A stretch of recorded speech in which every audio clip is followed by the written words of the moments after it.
adelantábamos más temprano aquí en Ciudad Viva. Tenemos el placer de recibir al doctor Marcos Carámbula. Leer todo el currículum de él realmente sería muy extenso, ¿no? Pero 2 veces intendente de Canelones, diputado, senador, presidente de ACE. Bueno, ¿sigo?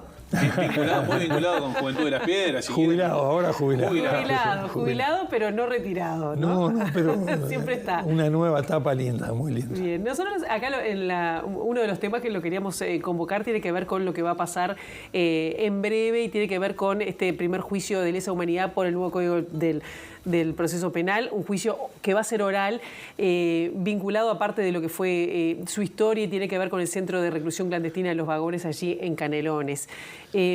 ¿Cómo sigue de cerca todo lo que ha sido este juicio?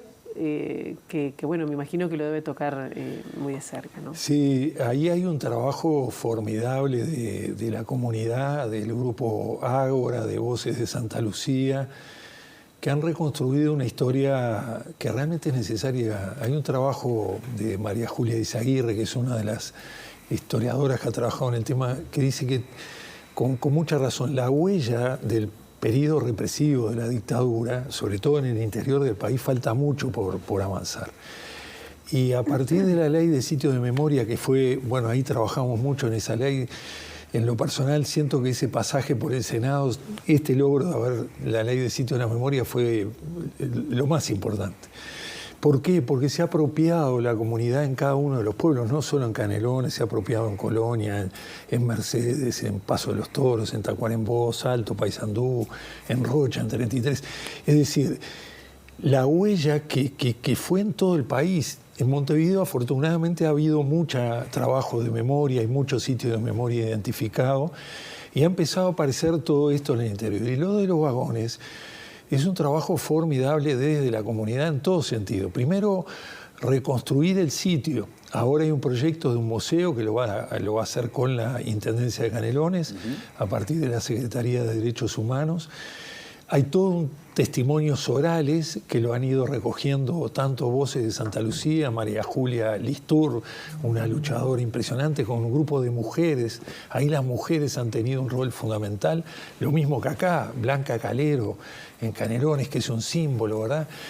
Los Vagones tuvo distintas etapas. Son vagones de ferrocarril que estaban 3 en U, y hubo distintas etapas. Ahí pegadito a Canelones, ¿no? Pegadito en el parque, al lado del puente. Exactamente, en el Parque Artigas estaba la escuela de policía. Al principio estaban ahí y luego se corrieron más hacia el barrio Olímpico. Y hubo 2 etapas. Se dice que estaba desde antes de la dictadura, del 69. Pero hubo 2 etapas, las más duras, digamos. Una en abril-mayo del 75, que fue lo que se llamó la Operación Trabajo. Y luego con el Plan Morgan de persecución, particularmente al Partido Comunista, fines del 75 y principios del 76. ¿Ahí estuvo usted? Yo estuve antes, estuve en mayo, abril, en la Operación Trabajo. Y ahí nos llevaron a Los Vagones, a un grupo de gente de los distintos lugares del departamento. Ahí estuvimos con Vivian Trías, que se cumplen ahora los 100 años, con otros compañeros, extraordinarios compañeros, muchos de ellos ya no están.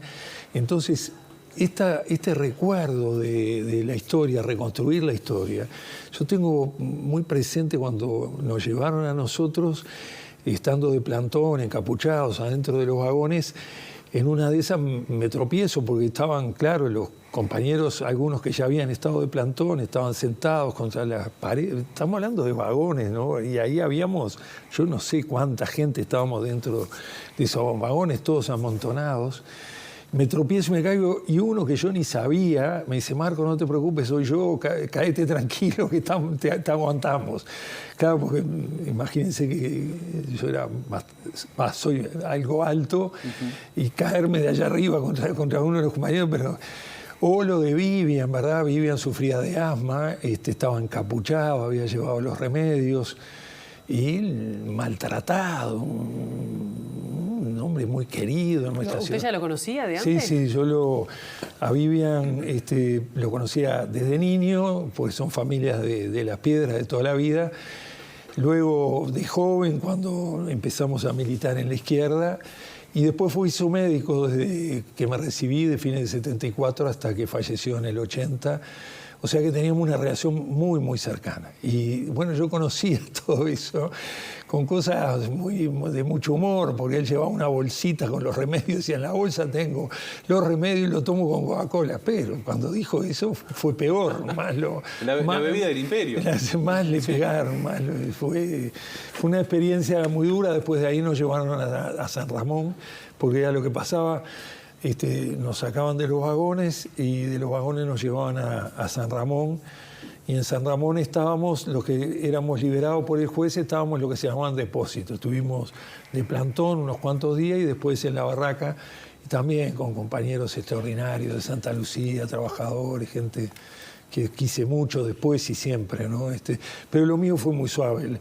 Lo peor fue cuando el Plan Morgan, que ahí a los compañeros estuvieron en los vagones, fue muy dura la represión en los vagones y después pasaban a Libertad o a la cárcel de Canelones de la Jefatura. Eso le quería preguntar, Marco, justamente, más allá de consultarle cómo sigue esta investigación del tema de los vagones, desde lo humano me interesa saber cómo se hace para vivir con eso, la resiliencia, de haber pasado un momento tan complejo y encararlo de esta forma y recordarlo así ahora. Para mí, saben que es clave esto que se está dando, porque a mí me ha pasado con cantidad de compañeros que pasaron muy mal, muy mal. Empiezo por mi hermano Gonzalo, pero con otros compañeros muy queridos que pasaron muy mal. Y sin embargo, nunca se explicitaba todo lo que pasaron. Esta reconstrucción de la memoria desde la comunidad, por ejemplo, en los vagones, gente muy querida, el Pistola Bosch de Santa Lucía, o Silva, que estuvo conmigo, ferroviario, o Salomón, Misigorski, o tantos y tantas mujeres que empezaron a reconstruir a partir de la comunidad. En Voces de Santa Lucía, que tiene que ver con este procesamiento que se va a dar ahora, con esta audiencia, primer juicio oral y público que se logra. Este es el primero. El primero. Oral y público a 3 personas, una de ellas se suicidó, que estuvieron en la represión, identificadas. Primer juicio oral y público, pero a mí me contaban mujeres de Santa Lucía, ese grupo tan maravilloso que Marcos, el compañero de ustedes, filmó. Marcos Oyarzábal. Ahí está. Gente que iba caminando por la calle de Santa Lucía, mujeres, y se encontraba con que venía en la vereda gente que los había torturado, en algún caso violado, maltratado, y caminaban impunemente. Ahí a la par, mano a la par. Entonces, este esfuerzo que surge de la comunidad y surge sin odio, surge sin rencores, surge... lo dice también María Julia, el documentar los vagones es la materialidad necesaria de la memoria. Es decir, ahí estuvimos, ahí estuvieron, ahí pasamos tal cosa, ahí pasaron tal otra, y nos convoca a reconstruir desde la materialidad la memoria. Es imprescindible, imprescindible. Para el futuro, ¿no? Por este caso fueron imputados, acá estaban diciendo los policías retirados, Hugo Guillén, Winston Vitale y Alejandro Ferreira, y Guillén fue el que se suicidó. Sí. Y lindo traer a Gonzalo Carámbula acá, porque bueno, nosotros también tuvimos mucho tiempo en vinculación aquí en el canal con él como director de cultura de la Intendencia de Montevideo, ¿no? Gonzalo, que hablábamos todos los días, de mañana, temprano, nos poníamos al día. Ayer yo le contaba, Gonzalo hubiera estado re feliz, los Cerrillos vinieron a la Citarrosa, era una cuestión muy linda, bandas de los Cerrillos, que ayer fue precioso, ¿no? Varios son, ese rol de la Citarrosa convocante, Gonzalo trabajó mucho, pero a pesar de eso, solo al final de su vida, Gonzalo me contó en parte lo que había pasado, nunca antes y siendo hermanos, ¿verdad? Entonces hace falta que explicitemos lo que pasó, para que no se repita. Hablar, sacar para afuera. Sacar para afuera. Y más en el caso de los vagones, que parecía una historia urbana, ¿no? Que no parecía que hubiera existido porque no había nada que lo atestiguara. Y sobre todo un pueblo chico, que es lo que pasa bien de un pueblo chico, es lo que te cruzás todo el rato con la misma gente que estuvo también del otro lado, ¿no? Por eso es más difícil hablar a veces en el interior. Siempre puede ser difícil cuando uno vive situaciones traumáticas, ¿no? Pero ¿qué le pasa por la cabeza cuando, muchos actores del sistema político actual niegan o relativizan los hechos que ocurrieron en la dictadura o en la previa. A mí me estremeció, realmente me generó una preocupación impresionante cuando leí las declaraciones, pero no solo de gente vinculada a Cabildo, sino de gente de la política grande, decir que bueno, el hecho de las muchachas de abril fue hace 50 años y por lo tanto habría que tener... No, tiene que actuar la justicia. Cuando uno sabe, vio, leyó lo que fue el asesinato de esas muchachas, eso no puede prescribir. Fue una masacre. ¿Verdad? Entonces no se puede decir, bueno, esto fue hace 50 años, ya no. No. El Uruguay no se construye hacia el futuro si no tiene memoria, Tenemos que hacer un esfuerzo grande. Tal vez la justicia llegue más retrasada, pero la memoria, hay que seguir peleando por la verdad, por la memoria y por la justicia, ¿no? Como en este caso. Carámbula, lo convoco también para otros temas, porque sigue siendo, es una figura relevante de la izquierda, del Frente Amplio. Es más, en una carta el año pasado dijo que no quería que se tuviera en cuenta su nombre para presidir la fuerza política.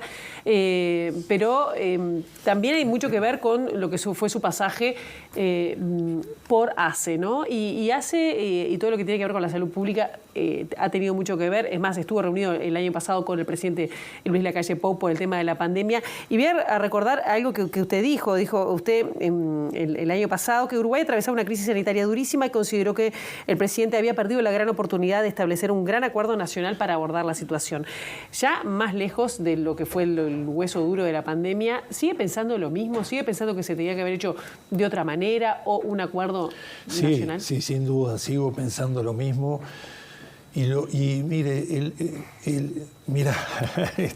el otro día, escuchándolo a Gustavo, lo conversábamos recién antes de entrar, a Gustavo Petro, la América del Sur llegó tarde a la vacuna porque fuimos cada uno por nosotros. Nosotros, si hubiéramos empezado a vacunar en marzo y que fuera producto de un gran acuerdo nacional, en esa conversación hablamos de un gran acuerdo nacional, para darle todo el respaldo y que el presidente con los otros países de la América del Sur saliera a pelear por las vacunas que habría que haber peleado desde junio, julio. Nosotros tuvimos, en el primer año de la pandemia, el Uruguay, y más que nada los ciudadanos, fue maravilloso. Los ciudadanos por sí tomamos todas las medidas y no tuvimos una primera gran ola. Por ahí, por junio, julio, como que decaía, y ahí debimos haber salido a comprar las vacunas juntos con Brasil, con Argentina, con Colombia, con Chile, con los países de la región, y que nosotros, a fines de diciembre, principios de enero, pudiéramos estar disponiendo de las vacunas. Si hubiéramos tenido las vacunas en marzo, fines de febrero, marzo, hubiéramos tenido, y lo digo con total convicción,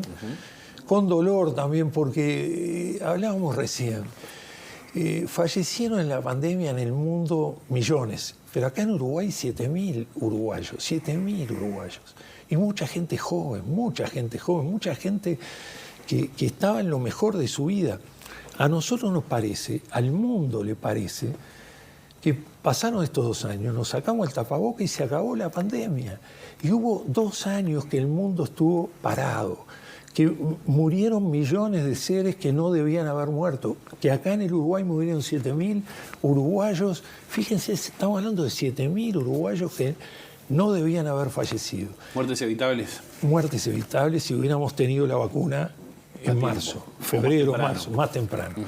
Entonces, tenemos que aprender que no basta con sacarnos el tapaboca. Esto fue una crisis planetaria que paró al mundo, civilizatoria, productiva, ambiental, una alteración de la relación ecológica. Vuelvo a Petro. Petro dijo el otro día, la humanidad camina a un suicidio colectivo. Si no paramos y tenemos una visión.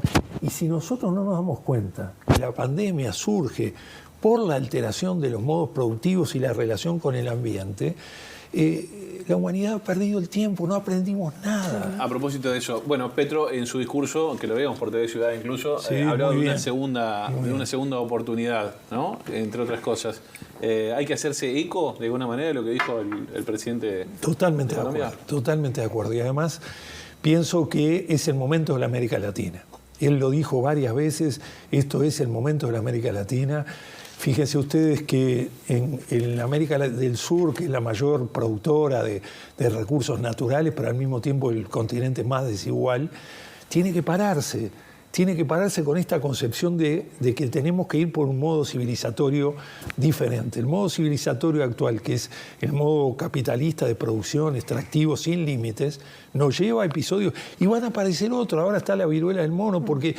Porque se altera los equilibrios con la atmósfera, cambio climático y con la naturaleza. Entonces, hoy la América del Sur, si ojalá antes de fin de año esté Lula gobernando Brasil, si está Petro en Colombia, si está Boric en Chile, si está Arce en Bolivia, si está me falta Castillo en Perú. Castillo en Perú, pero digo, estamos hablando de los cuatro grandes: Colombia, Chile, Bolivia, Brasil. Son cuatro grandes potencias. Si ese eje se fortalece. Ese eje se fortalece parándose en lo que es el respeto a la naturaleza, un modo de producción sustentable, un cuidado especial hacia los otros, un trabajo combatiendo la inequidad que tenemos, aprovechando lo que somos para proyectarnos en el mundo. Parece una visión muy optimista. Soy optimista, sí. Pero también depende de un mismo pelo político, ¿no? Bueno, sí, eso quería aclarar. No es porque tengamos afinidades ideológicas con Petro, con Boric, con Arce en Bolivia o con Lula en Brasil. Es porque tenemos una concepción imprescindible, a mi entender, de modo civilizatorio, que es el que nos convoca a la pandemia que pasamos, ¿no? Tenemos que ir cerrando, pero yo, una más de ACE, porque Sí. algo de la interna del frente, sí. digo, yo sé que Nos nos están apurando, sí. pero usted fue presidente de ACE antes de que asumiera este gobierno, y ahora los trabajadores denuncian que la caída de contratos, que no se llenan vacantes, que faltan medicamentos. ¿Cómo observa esto? Es decir, ¿usted tiene la impresión que se desmantela ACE con el esfuerzo que se hizo en los últimos años de hacer que fuera competitivo, no sé si decirlo así, dentro de lo que es el sistema hospitalario? Un sistema de salud de cobertura. calidad. Sí, ahí me parece clave el sistema integrado de salud del gobierno del Frente del 2007. Es una de las grandes conquistas de nuestro pueblo. Así como tuvimos errores, deficiencias, debilidades, tuvimos grandes fortalezas. Uno es el sistema integrado de salud. Personalmente pienso que el Frente va a volver, estoy convencido que va a volver, pero tiene que volver con una estrategia de profundización. Uno de ellos es que hay que ir a una segunda generación de reformas en la salud, defendiendo lo que tenemos, recuperando lo que se pueda perder en estos años y profundizando. Es decir, ¿Hacia dónde? Hacia, en primer lugar, un modelo muy cercano de atención primaria. No lo logramos hacer del todo. Algo se hizo, no pudimos del todo. En segundo lugar, complementando y optimizando los recursos. En tercer lugar, siguiendo, fortaleciendo la salud pública. La salud pública atiende a la mitad de los uruguayos. No se puede desmadejar ni sacarle recursos a la salud pública. Al contrario, más. Cuarto, conflicto de interés. Tenemos que resolver los temas de conflictos de interés, donde particularmente nosotros, los profesionales de la salud, tenemos que tener claro que antes que nada está el sistema integrado de salud. Claro. Esto, se generó polémica con Cipriani, con Círculo Católico y demás. ¿A eso hace referencia también? Y bueno, hay circunstancias que dan mucha pena, ¿verdad? Una institución con tantos años, de tanta arraigo de la gente como es Casa Galicia. La gente es socia de Casa Galicia, siguió siendo socia de Casa Galicia porque había una afinidad desde niño. Entiendo que ahí se pudo haber encontrado algunas soluciones desde el punto de vista del sistema y de complementación. Insisto mucho en que la complementación con optimización de recursos es imprescindible. Carámbula, estas charlas a veces nos quedan cortas, ¿no? ¿Una más? Sí, claro, tenemos tiempo para una más. Sí, una más. Nos están diciendo que no, pero bueno. Disculpen que me voy muy largo. Dicen que no, pero siempre es interesante hablar. ¿Cómo ve al Frente Amplio en su rol de oposición después de tantos años de haber sido ocupado la administración, ¿no? el gobierno? ¿Ve que está asumiendo un rol fuerte de oposición o no se ha encontrado en ese lugar? Me parece que que la asunción de Fernando Pereira ha sido extraordinaria, está haciendo una muy buena gestión, con dos patas fundamentales, yendo al interior, escuchando a la gente, eso es fundamental. ¿Eso fue lo que faltó? Cercanía y sensibilidad, sin duda, cercanía y sensibilidad. Y en segundo lugar, parándose en todos los grandes temas, con un equipo programático muy importante, parándose frente a los grandes temas. El Frente es la principal fuerza política del país y así debe pararse. Y creo que lo está haciendo bien. Y así como creo eso, creo también, con todos los respetos, porque faltan 2 años y no es tiempo todavía de hablar electoral, si el Frente continúa en eso, en torno a 4 grandes ejes: república democrática, de derechos, paz. El Uruguay es un país de paz. Y en ese cuadro, ¿qué rol tiene el ejército? El Uruguay es un país de paz. ¿Qué estrategia de guerra tenemos? ¿Para qué? ¿Contra quién? Contra el pueblo. Se ha hablado de aumentar recursos en caso de combate. El Uruguay es un país de paz y lo debemos definir así. Y la cultura, la construcción cultural, lo que están haciendo ustedes en comunicación desde TV Ciudad, que reciben tanta crítica, pero es fundamental una comunicación con inteligencia, con respeto, con tolerancia, escuchando todas las voces, pero construyendo cultura. Para mí, la construcción cultural fue otra de las cosas que nos faltó en los 15 años de gobierno. Se llaman ahí tareas para hacer desde el Frente Mucho en el para final, y a propósito, no va a ser futurología, ¿no? Pero usted dijo hace un ratito, estoy seguro que el Frente va a volver. ¿Cómo ve? Uruguay siempre está en campaña electoral, ¿no? Sí. Estamos siempre en campaña electoral. Se está hablando de la fórmula Orce-Cose, Cose-Orsi. En el Partido Nacional suena el nombre de Álvaro Delgado, que ya oficializó de alguna manera su candidatura. Luz, de Partido Cabildo Abierto, dijo que de alguna manera también la coalición se podría llegar a desquebrajar de cara a las próximas elecciones. ¿Cómo ve ese panorama político? Por lo menos en el Frente Amplio. Yo creo que el Frente tiene muy buenas posibilidades de volver. Estoy convencido, creo que depende de nosotros, del Frente y de la cercanía con nuestra gente, eso es fundamental. Hay un reactivarse de los comités de base maravilloso. Ahora el 25 de agosto va a ser muy bueno. Y hay muy buenos candidatos, Son varios los candidatos que tiene el Frente.